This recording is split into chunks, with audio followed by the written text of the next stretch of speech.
जैसे किस्मत के कागज पे अपनी वफा। আইমানের মুখবাদ বলে কথা। হ্যালো ভিউয়ার্স, আসসালামু আলাইকুম, welcome to my lovely audience. আশা করি আপনারা সবাই ভালো আছেন। আলহামদুলিল্লাহ আমরাও ভালো আছি।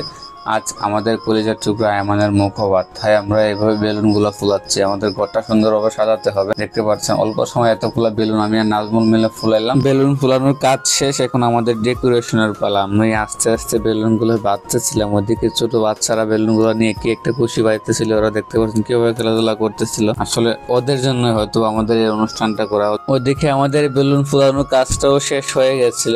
ওদিকে নাজমুল আমারে বলতেছিল যে দেখ আমি ওই গাইমা তো শেষ। তখন বলছিলাম যে যাই হোক একটু ক্যামেরা বন্দি করে নেই আমরা, যেহেতু তুই গাইমে গেছো। সবার যাও খাওয়া শেষ, আমারই শুধু বাকি ছিল। তাই আমরা একে এনে দিয়ে বলতেছে তুমি গাইমে গেছো, এখন খাওয়ার সময় না, ঘরে অনেক মানুষ, তুমি তাড়াতাড়ি খেয়ে না। তখন আমি খাওয়া দাওয়া শেষ করে আবার ডেকোরেশনে চলে গেলাম।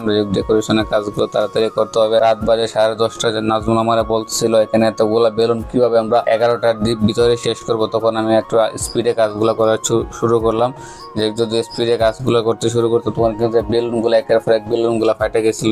তারপর আস্তে আস্তে কাজগুলো করা শুরু করলাম। নাজমুল আমার বলছিল ভাই তুই তাড়াতাড়ি করে। নাজমুলে কিন্তু ঘুম পাইছিল, আসলে ঘুমের কাটা নাজমুল।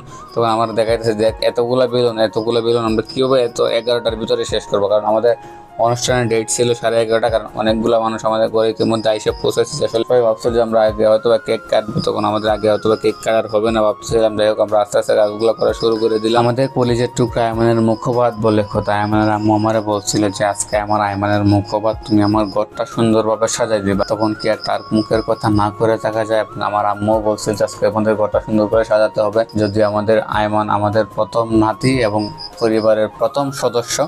যাই হোক আইমানকে অনেকটাই ভালোবাসে আমাদের পরিবারের মানুষ, এবং আপনারা যারা আমাদের ভিডিও দেখেন নিয়মিত আপনারাও আইমানকে অনেকটা বেশি ভালোবাসেন এবং আইমানকে অনেকটা বেশি সাপোর্ট করেন। আপনারা সবাই আমাদের কলিজার টুকরা আইমানের জন্য দোয়া করবেন। কারণ আইমান কিছুদিন পরই অসুস্থ হয়ে পড়ে। যদিও সে জন্মের পর থেকে মায়ের বুকের দুধ খায় নাই, তাই সে এক্সট্রা খাওয়ান খাইতে হয়েছে জন্মের পর থেকে। আপনারা সবাই দোয়া করবেন যাতে মুখবাদ দেওয়ার পর যাতে এক্সট্রা কিছু খাবার খাইতে পারে, কারণ ও কোনো কিছু খাইতে চায় না। যাই হোক গাইস, আমাদের ডেকোরেশনটা করা কমপ্লিট হয়ে গেছে। এখন দেখতে পারেন যে আপনারা আসলে আমাদের ডেকোরেশনটা কেমন হচ্ছে আপনারা অবশ্যই কমেন্ট করে জানাবেন। এখন আমাদের টেবিল ডেকোরেশনের পালা, এবং দেখতে পাচ্ছেন টেবিল ডেকোরেশনটা আমরা সিম্পল ভাবে করতেছিলাম, জাস্ট বেলুন গুলা। ওখানে আমাদের ডেকোরেশনের প্রায় 500 থেকে 500 না 600 টাকা বেলুন ওইগুলো টোটালি খরচ হচ্ছিল। আপনারা জানাবেন যে আসলে এই খরচের মাধ্যমে আসলে আমাদের ডেকোরেশনটা কেমন হচ্ছে। এবং আমি একাই কিন্তু ডেকোরেশনটা করছি, প্ল্যানিংটা করছি, এবং নাজমুল ছিল আমার সাথে। ওইদিকে ছোট বাচ্চারা এবং আমার বাগিনা জিহাদ ওরা কিন্তু গীত লাগাই দিচ্ছিল। ওরা ভাবছে বিয়ের একটা অনুষ্ঠান। যাই হোক ছোটখাটো একটা বিয়ের অনুষ্ঠান। ওদিকে আমার আব্বা খুব খুশি হয়েছিল এবং আইমানকে নিয়ে একটু নাচানাচি করতেছিল। যাই হোক খুশি ঠেলায় মানুষ যা করে আর কি। এই দিনটা হয়তো বা অনেকের কাছে স্মৃতি হিসেবে থেকে যাবে। যে মানুষ থাকবে মানুষের স্মৃতিগুলো সারা জীবন থেকে যাবে। তো গাইস আজকে ভিডিওটি ছিল এই পর্যন্ত। আমাদের ডেকোরেশনটি কেমন হচ্ছে অবশ্যই আপনারা কমেন্ট করে জানাবেন, এবং যারা যারা আমাদের ইউটিউব চ্যানেল নতুন তারা অবশ্যই আমাদের ইউটিউব চ্যানেলে সাবস্ক্রাইব করে পাশে থাকা বেল আইকনটি প্রেস করে দিবেন।